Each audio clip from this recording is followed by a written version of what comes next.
So right now, ladies and gentlemen, I thought I'd bring up 3 guests. Guests I've known for a long time, guests that's grafted, guests that I actually like personally, and all of that. Goes by the name of Black and White and Kaine Karter, but it's different this time. Kaine Karter's going to step up while the Black and White stay there. Please forgive me, gentlemen, I forgot my batteries for the camera, so we're dealing with the Sony instead of the Canon. I do apologise, but usually I've got the good cam. That's the good thing. I've got the media cam. But yes, Kaine, how you been? Well, everything's blessed, man. Okay, so what you been up to since January? That's when we had the last guest show. Boy, I remember that still. Pretty much, I've just been keeping my head low, man. Just working on productions. Just going out a lot with the boys. Just scoping the scene, seeing what's going on. Getting inspiration for productions, and just really and truly kind of fell back on the DJ thing for a little while. Okay. Just resurfacing now, but production, man. Production. Yeah. So what sort of productions? Because I put one of your songs today on my Instagram, Theo_Lewis_S37, but the Lana Del Rey one. Tell us about that tune. Like, do you know what? For me, that was just experimental. Like, just to go back slightly, like, when I first started producing, I was kind of lackluster, half-hearted, and then Marv and Liam just spoke to me and said, look, like, you got talent, so you might as well just go ahead and do it. So I kind of put that together as a first track, and you know when you're finding your sound kind of thing, but really and truly, I can't really, you know what, I've tried to, but I can't explain my sound. It's versatile. Do you know what? It's very skippy because it's like, I've never really seen you showcase the producing side, but from what I've heard, I've liked. Yeah. And I do agree with them when I say you need to embrace that because it's different, like, it's skippy. Yeah. But that's the thing, because you, like, what did you grow up listening to briefly, as you say to the audience? Like, my cousins and them lot used to sneak me out to Telepathy. Don't you remember old school, like, drum and bass? Drum and bass raves, yeah. Set to Sting. Yeah, but really and truly, my roots lie in hip hop and R&B. Like, I come from the school of, like, Wu-Tang, Mary J. Blige, Damn TLC, right. all of them original R&B artists, not like what's going on today.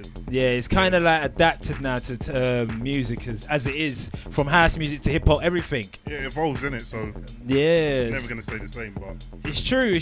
So tell us about how you and Marvin and Liam all got together, because I normally see you lot together. Yeah. As a trio instead of the duo. Triangular terror, mate. Yeah, the selfie stick as well. Yeah, with the selfie team. Say it to Mike as well. Yeah. Oh yes, we got the selfie stick right there.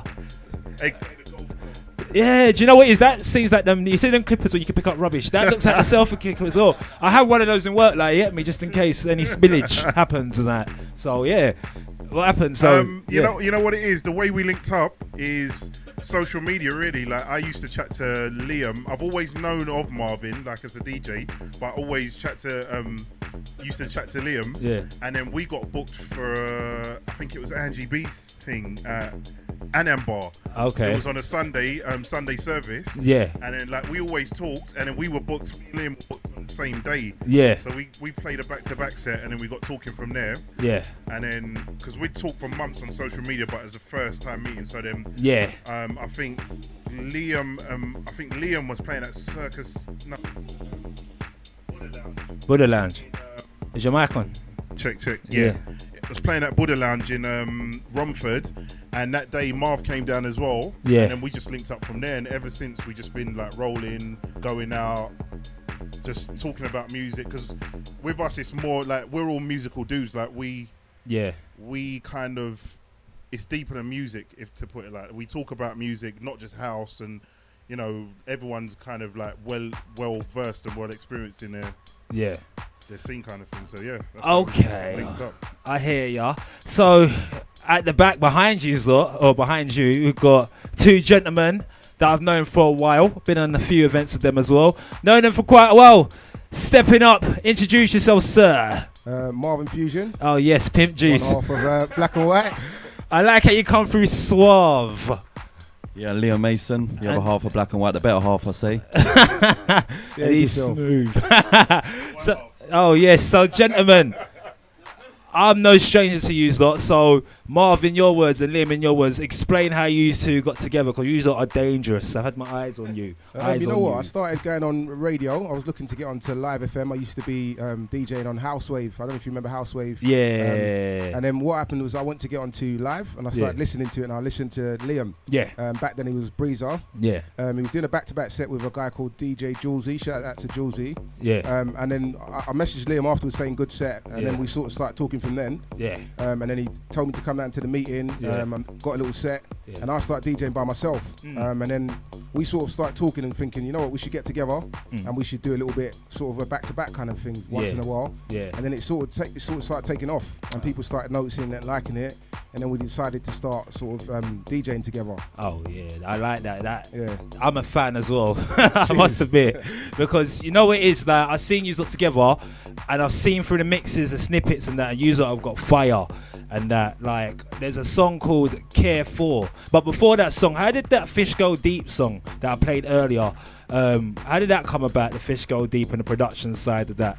What we started doing was we literally were just DJing only, and then we started deciding to produce, because I used to produce back in the day like grime bits and stuff, but I sort of let it go. So when we started deciding to do it again, I had some knowledge of what we used to do using Reason is what I use.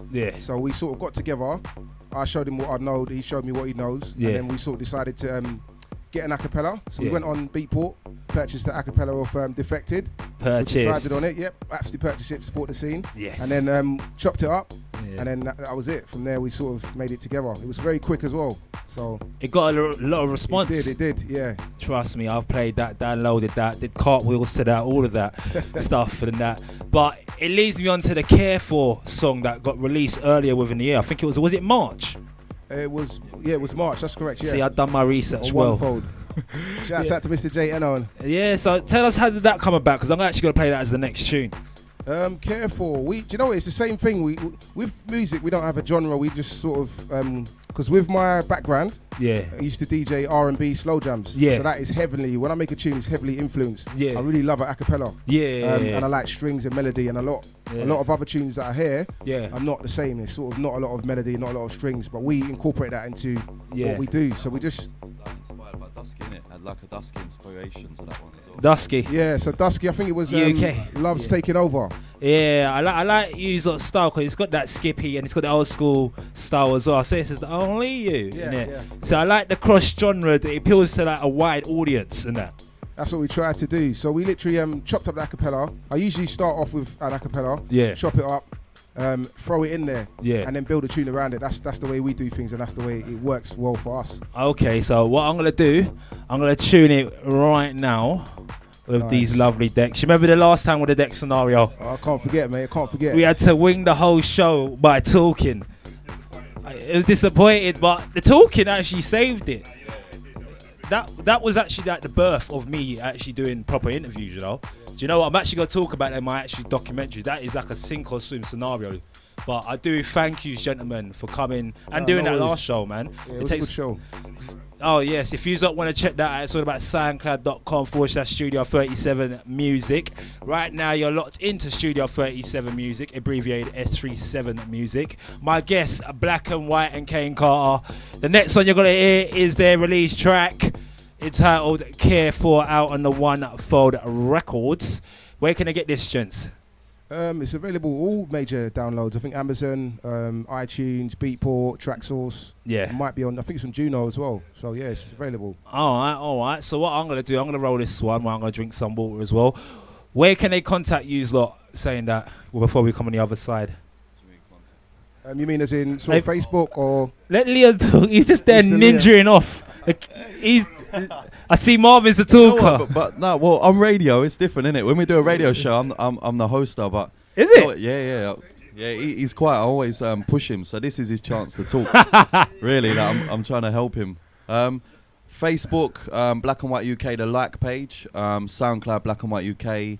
Instagram at Black and White UK. That's pretty much it. Yeah. We can and Twitter at Black and White UK as well. All right. Yeah, that's it. All right. So, gentlemen, tell us about, in your words, how productions work for you, the pros and cons. Because I'll break it down. I'm a DJ/producer, and I've fully been told, and I'm fully aware that you only can get to a certain level by just DJing. Would you lot agree or disagree? Yeah, so how does it work for you lot then? And do you know what? I think with me, I think it's true because not in a bad way, and I'm trying to be as positive as possible. I think the DJ market at the moment is really saturated. Yes. So to do something to stand out from the bunch, you've got to do something different that nobody else is doing. Yeah. Now everyone is jumping on the production thing at the moment, and I think it's good because it creates diversity. Before, everyone started producing, everyone was playing the same top 10, but now you play your own identity. So Black and White have got their sound that they play, I got my sound that I play. It brings a different dimension to the game. Alright. So I think you can elevate to whatever level you want as a producer / DJ, but in my own opinion, I think as a DJ you're kind of limited just playing music in this day and age. Would you lot agree with what he said? Fully agree. What I think is that there's a lot of DJs. As in the scene before, there wasn't a lot of DJs. So you could sort of get to a far limit. You can get way far. But now, because everyone's a DJ, you need to have something different in the box. You need to have your own sound, and that's the fun of it. We used to listen to songs and say, oh, you know what, if we had that song, we'll change it this way. But now we make it from scratch, we make our own song. We make it the way we want to make it. And when people like it, it's a great feeling. Oh, yeah, I like that. So how do you lot stand out? Because I do agree, it is a saturated DJ community, and I think the bar of standards of DJs has gone very low. IMO. And obviously, you lot are high, credible DJs, and you lot could agree. So how do you lot stand out with the producing and the distribution deals and etc., to make sure the right release is that and that's the right tune to get out there and that? What does it for you? To be honest, if I'm totally honest, there's no formula. We don't sit down and say, you know what, we're going to get this tune and we're going to send it out. We just make. We might seem like we've got a few tunes there. We've got a good few hundreds of tunes sitting there ready. But we just we're getting a lot of remix work at the moment. So we're just trying to concentrate on those first because the remix that we've done for Major Movement's tune is doing really well at the moment. So, my God, that is one of. Do you know what? To be honest, that's one of the best tunes that we've done to date. I really enjoy that tune. Yes, you know what? I'm gonna run that from the top. I'm gonna let this one go off, then I'm gonna run that one from the top. Saying that, then, so what do you lot think of the modern day community? Because would you agree the landscape of house music's changed from the perceptions of DJs you see, from the productions you hear? Like, do you think it's changed and adapted differently? You know what, it has, but you know what, in life it's the same thing in life. You know, we started out on vinyl, and then there was CDJs, and now you've got DJs that use laptops. So you know it is, you can either complain about it or you can either just step up. With me, I enjoy CDs, and that will never change. I love the feel of bringing a CD case there, opening it up and sticking the CD in. That's me. I'm old school, but I like it. I like this adaptive change. I like different styles of house music. But no one can say now that we sound all the same. Because there's so much different producers, there's so much different sounds now. It's a good variety. Of course, I do agree. Like, you have to have your standout sound. Like the next remix I'm gonna play, that Major Movements one. Like, tell us about that one. How did that come about? The transaction and all of that. They approached us and they said, because we had the Cure and the Cause tune out that was doing really well. That was supported by, I think, Coco Cole. She liked it and she was like, we want that as well. So then people start taking a bit more notice of us, which was good because that's what Liam was saying before. We need to start remixing and doing things like that. So we got approached by, was it Mikey Funky from Major Movements, B Funky. Shouts out to Mikey, and he just basically said, I've got this tune. I want you to just don't make it the same. Go away on your own journey and just do what you do. So that's what we've done, and we sent him back to him. Loved it. So, gents, what do you think of today's community and what's going on? Let's end this on a positive note. What can you lot say about today's community? Because if we're honest, social media can be a hotbed, and a lot of people use that as a platform to talk. In a way, it's good. In a way, it's bad. But obviously, it's for the people, isn't it? So, what do you think on today's community? You know what?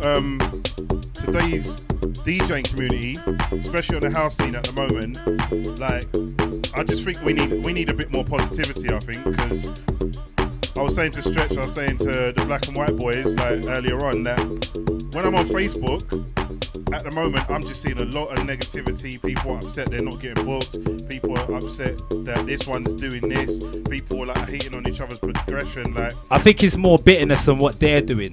It's a competitive scene, but I notice there's people that just gripe and there's people that will do work, and the ones that do work are actually humble. And you know what? I hold my hand up. Like, I was that guy about a year and a half ago. Like, I just thought I was gonna come on the scene, make a few like demos, mix CD promos, put them out, and I was gonna be that guy playing everywhere. But you know what? In the real world, it don't work like that. Yeah, it's a very. You see the underground, especially with the underground community. It's like you can come in and think in your head you're a big DJ, but people be like, so what? Like. And it's one of those ones that you have to have like at least a 6-month plan of you being consistent. Yeah. Like radio shows, especially if you're a new face.